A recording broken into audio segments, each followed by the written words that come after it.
अस्सलाम वालेकुम तमाम दोस्तों को, उम्मीद है तमाम दोस्त खैरियत से होंगे। दोस्तों इस वक्त मैं जो है गोट प्योर फार्म पे मौजूद हूँ। आज जो है अदिल भाई बताएंगे होने क्या जा रहा है। आज बेसिकली हमने जो वाइटाजीन के साथ एक एक्सक्लूसिव पार्टनरशिप की है जिसमें हम लोगों को फैसिलिटेट करेंगे आगे। तो हमारा डिस्कस ये हुआ कि इससे पहले कि हम किसी और को सर्विस करें, हम सबसे पहले अपने खुद से स्टार्ट करें। क्योंकि कोई भी चीज़ है पहले खुद रिजल्ट्स लें, लोगों को वो रिजल्ट्स दिखाएं and let's walk the talk ना। सिर्फ बात नहीं करें, बात करना बहुत ईजी है बट अमलन करें।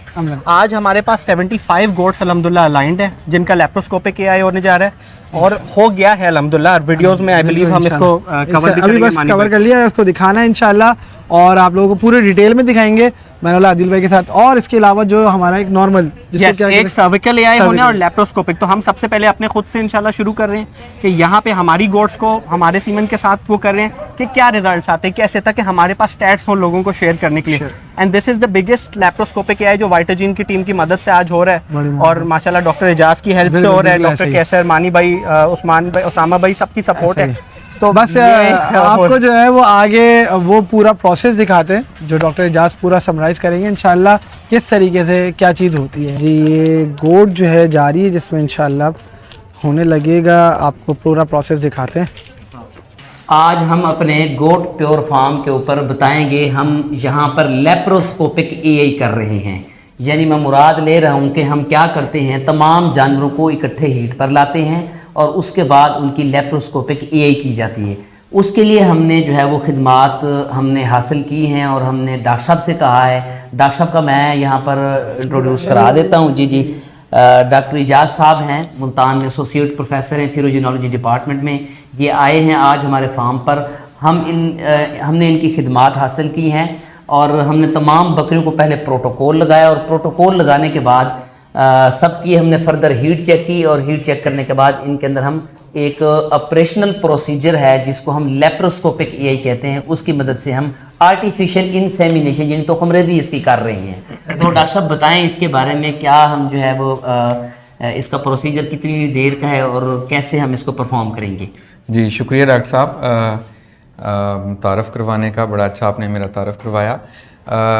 जी जैसे आपने कहा कि ये ईस्टर सिंक्रोनाइजेशन इस लेप्रोस्कोपिक आर्टिफिशियल इंसेमिनेशन से पहले करना पड़ती है और वो 13 दिन का एक प्रोटोकॉल है जिसमें मुख्तलिफ इंजेक्शन लगते हैं और प्रोजेस्टेरोन्स सीडर की फार्म में या स्पॉन्ज की फार्म में हम वजाइना में रखते हैं। तो जब ये जानवर हीट में आ जाता है तो फिर उसके स्पॉन्ज रिमूवल के 48 आवर के बाद हम इसकी इंसेमिनेशन कर सकते हैं। अब इंसेमिनेशन के दो तरीके हैं। एक है जो कन्वेंशनल इंसेमिनेशन जिसको ट्रांससर्वाइकल इंसेमिनेशन कहते हैं और दूसरा है laparoscopic artificial insemination. Laparoscopic artificial insemination advantages इसलिए है कि ये हमें अपॉर्चुनिटी मिलती है कि हम डीप यूट्राइन हॉर्न सीमन को डिपॉजिट कर सकें और उससे ये है कि फर्टिलिटी के चांसेस बढ़ जाते हैं। जो हमारी जो रिसर्च है बहाउद्दीन ज़किया यूनिवर्सिटी में हमने की थी, उसमें हमारे जो मैक्सिमम रिजल्ट्स आए हैं वो 60% with laparoscopic artificial insemination. Conventional जो जिसको ट्रांससर्वाइकल कहते हैं उसमें 30 to 35%, तो ऑलमोस्ट ये डबल हो जाता है। इसलिए प्रेफर है ये मेथड हम कर रहे हैं लेप्रोस्कोपिक आर्टिफिशियल इंसेमिनेशन। अब इसमें ये है लेप्रोस्कोपी जैसे ह्यूमन में भी आपने सुना होगा कि विद कैमरा ऑपरेशन होते हैं, ये भी मिनिमल इन्वेसिव सर्जरी आप कह लें, नॉन इन्वेसिव तो नहीं है। थोड़ा सा इसको हम कट लगाते हैं एब्डोमेन के ऊपर, दो इसके पोर्ट बनती हैं। एक पोर्ट से हम टेलीस्कोप से जो इंटरनल इसके ऑर्गन है यूट्रस उसको विजुलाइज करते हैं और दूसरे पोर्ट से फिर हम इंजेक्शन कैनुला के ज़रिए यूट्रस में सीमन डिपॉजिट करें। तो ये सारा इसका प्रोसीजर है। प्रोसीजर तो आपने सब बता दिया पूरा, थोड़ा सा मेरे साथ साथ चल भी रही है, जरा अब करते भी हैं इंशाल्लाह। सर आप करते रहें थोड़ा सा और इसमें आप डिस्क्राइब भी करते रहिए के साथ साथ। और यहाँ पर अगर हम आपको दिखाएं हमारी जितने भी ये सारे ब्रीडर हैं, एनिमल हैं, उन सब का एक एक का उसके बाप दादा परदादा उसके आगे झरदादे तक भी जो है वो रिकॉर्ड मौजूद है। यानी इस तरह नहीं है कि कोई बेवकूफ़ों की तरह फार्म चल रहा है कि जी जिसको हाथ लगाएं उसका पता ही कोई ना हो। एक एक चीज़ का डाटा मौजूद है, पेडिग्रेड एनिमल हैं, और इन जितने भी हमारी सुपीरियर जेनेटिक्स वाली गोट्स हैं उन तमाम के अंदर हमने आज जो है वो अपने फार्म पर लेप्रोस्कोपी कर रहे हैं और डॉक्टर साहब की खिदमात जो है वो हम हासिल कर रहे हैं। लेप्रोस्कोपिक इंसेमिनेशन से पहले इस एरिया को, एब्डोमेन के एरिया में जो पेल्विस साइड पे है, इसकी शेविंग करते हैं, बाल वगैरह इसके यहाँ से हटा लेते हैं, स्क्रबिंग करते हैं ताकि टोटल एरिया डिसइंफेक्टेड हो। फिर ये 2 पोर्ट्स बनती हैं इसमें, ये छोटा सा, बहुत ही छोटा सा, ये आप कह लें कि 2 सेंटीमीटर का ये स्किन के ऊपर इंसिजन है, और ये इसमें फिर हम ट्रोकार कैनुला की मदद से कैनुला इंसर्ट करते हैं।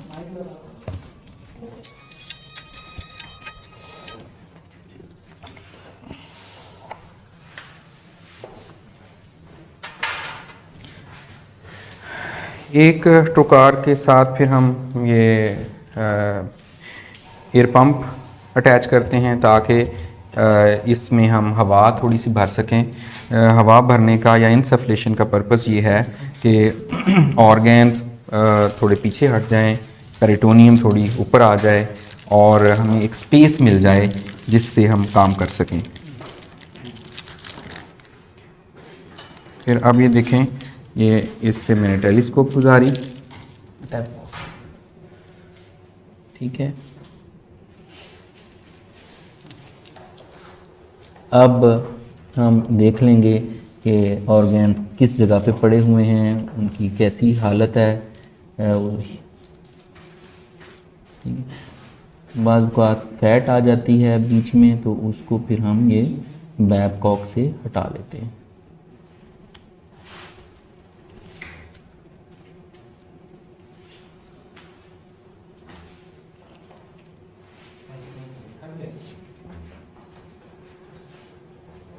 जी, इसमें एनिमल थोड़ा फैटी था।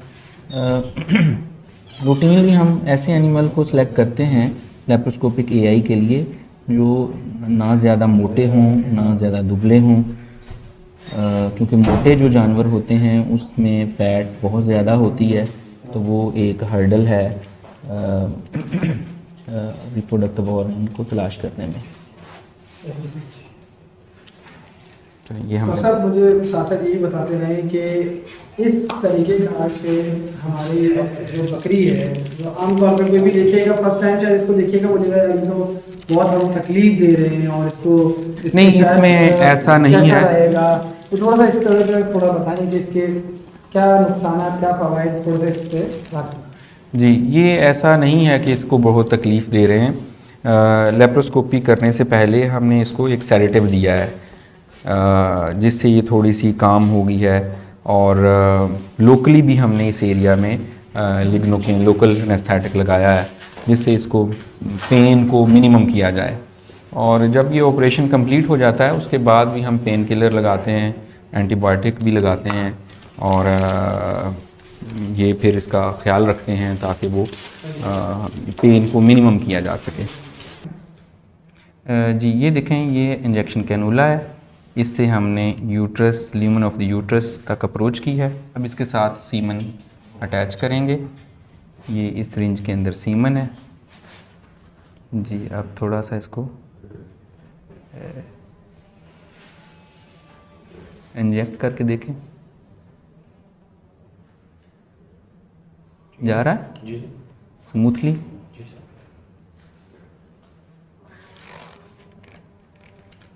चला गया।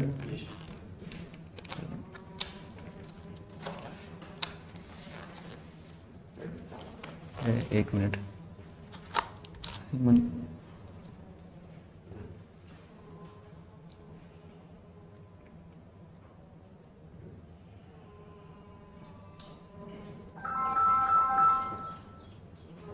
सीमन आप दोबारा इंजेक्ट कर सकते हैं।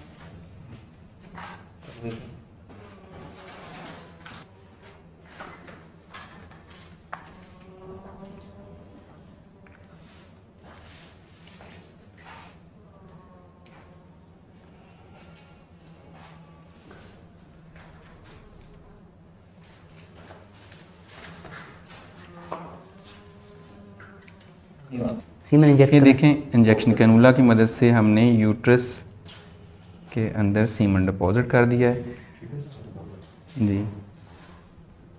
अब इसको रिमूव करें, इंजेक्शन कैनुला को भी रिमूव कर लें। और अब जैसे मैं इसमें देख रहा हूँ कि वो बिल्कुल अच्छे से डिपॉजिट हो गया है। और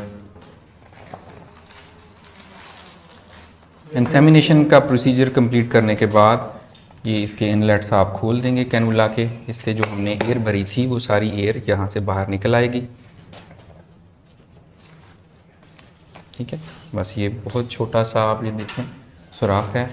इसको हम ये टेराजिन स्प्रे दोनों हैंड्स पे लगा के और इसको स्ट्रेट पोजीशन में करें आप। और अब इस क्रैडल से या स्ट्रेचर से जानवर को ऑफलोड करेंगे। आ जाए सर सामने। अच्छा, ये एक क्वेश्चन था कि जब फार्म के ऊपर एक बक मौजूद है, why we are doing the laparoscopy, क्यों ये हम कर रहे हैं। इस टाइम मेरे साथ फार्म पर मौजूद हैं हमारे गोट प्योर फार्म के ऊपर प्रोफेसर डॉक्टर अलीम साहब, जो कि चेयरमैन भी हैं LVSA के, और इस टाइम पे करंटली प्रोफेसर हैं रिफा यूनिवर्सिटी के अंदर और HOD हैं वहाँ पे। तो ये जवाब हम सर से जानना चाहेंगे। सर हमारे गोट प्योर फार्म पर आए हैं। अस्सलाम वालेकुम। अच्छा, इसमें बड़ा अगर आपने मेल के साथ ब्रीडिंग करवानी है तो साल में 35-40 एनिमल प्रेग्नेंट हो सकते हैं। तो अगर आप उसको आर्टिफिशियल इंसेमिनेशन करते हैं तो एक ही जब वो मेटिंग करता है, मलाई करता है, उस एक जंप के साथ 25-30 एनिमल प्रेग्नेंट हो सकते हैं।